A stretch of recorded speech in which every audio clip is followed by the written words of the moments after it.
साथ रसूल साहब, आपसे प्रोग्राम का आगाज़ करूंगी। जिस तरह से फैसल करीम कुर्डी की जानिब से ये कहा जा रहा है कि नई हल्का बंदियों के मुताबिक अगर इंतखाबात होते हैं तो वो गैर आइनी होंगे, जबकि राना सनाउल्लाह की जानिब से ये कहा जा रहा है कि अगर इंतखाबात पुरानी हल्का बंदियों के मुताबिक होते हैं तो वो गैर आइनी होंगे।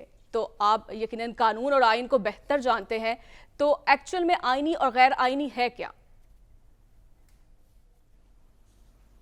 देखिए, इसमें जो पतली गली से निकलने के बहुत से तरीके होते हैं इस तरह के सवालात में, लेकिन मुझे सबसे ज़्यादा पसंद एहसन इकबाल साहब वाला आया कि 90 दिन में हो या 190 दिन में आइन के मुताबिक होने चाहिए। वाह क्या बात है! आइन के मुताबिक होने चाहिए का एक तरीका आइन के अंदर तहरीर शुदा है।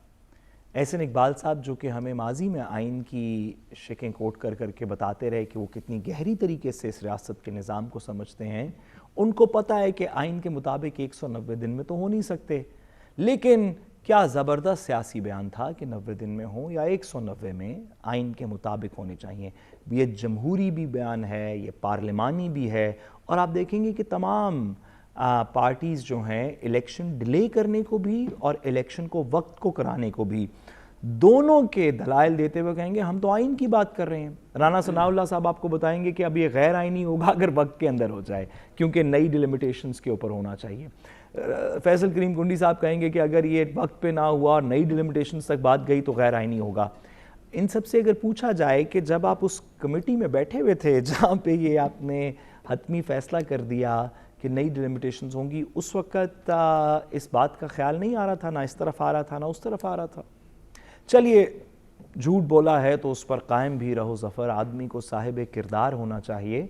चलिए, साहिब किरदार लोग हमारी सियासत में कुछ चंद कम सही, लेकिन इसका कोई सलूशन होगा, और जो एक सलूशन इसका वाज़े तौर पे किसी को भी नज़र आ रहा है कि इस सारी मसले का सिर्फ एक सलूशन है, उस पे कोई बात नहीं करना चाहता, और वो ये है कि नई डिलिमिटेशंस भी हो जाएं किसी तरीके और वक्त भी आगे ना जाए। अगर हम किसी तरीके इस सॉल्यूशन पे पहुंच जाएं कि नए सेंसस के मुताबिक डिलिमिटेशंस हो जाएं और वो वक्त भी इस तरह का हो जो आइन की हुदूद के अंदर है, तो फिर सब लोग खुश होंगे। ये करने का तरीका क्या है? सिर्फ एक तरीका है कि इलेक्शन कमीशन अपना काम जो सुबह 10-11 बजे से लेके 2 बजे तक 4 बजे तक करता है, वो कोशिश करे कि ज़रा 24 घंटे काम कर ले। वो कोशिश करे कि वीकेंड्स की छुट्टियां ना करे।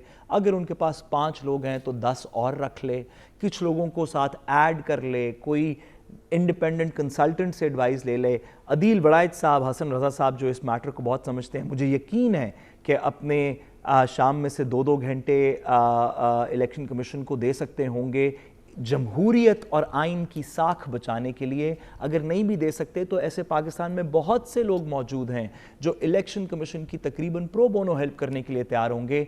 हम सिर्फ इसका एक सोल्यूशन जो है, जो आइनी तौर पे सबकी थोड़ी थोड़ी इज्जत रख लेगा, सुप्रीम कोर्ट को भी एक फेस सेविंग दे देगा आने वाले दिनों में, वो ये है कि इलेक्शन कमीशन कहे कि हाँ, मेरा काम मुतय्यन मुद्दत के अंदर इलेक्शन करवाना है, हाँ मेरा काम डिलिमिटेशन भी है, आप छोड़ दीजिए, रियासत ने इतना बड़ा इदारा बनाया, कौम सारी ने अपने टैक्सेस के पैसे से हमारी तनख्वाहें दी, हम दिन रात एक करके तो ये डिलिमिटेशन उस पीरियड के अंदर पूरी कर देंगे, उससे पहले पूरी कर देंगे और इलेक्शन टाइम पे होंगे।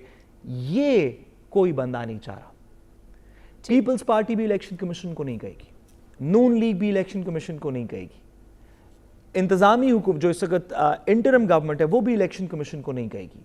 सब अपनी अपनी पोजीशंस के ऊपर कायम रहेंगे, क्योंकि कितनी अच्छी बात है, मैं भी जमहूरियत और आइन पाकिस्तान के साथ हूँ, आप भी जमहूरियत और आइन पाकिस्तान के साथ हैं, लेकिन इसके अंदर जिस इदारे ने इस जमहूरियत और आइन पाकिस्तान के तकाजे पूरे करने हैं उससे कोई बात नहीं करेगा, क्योंकि पसे पर्दा आगे जितनी भी डिसएग्रीमेंट हो, मेरा ख्याल है पसे पर्दा इस पर कोई डिसएग्रीमेंट नहीं कि इलेक्शन कब होगा।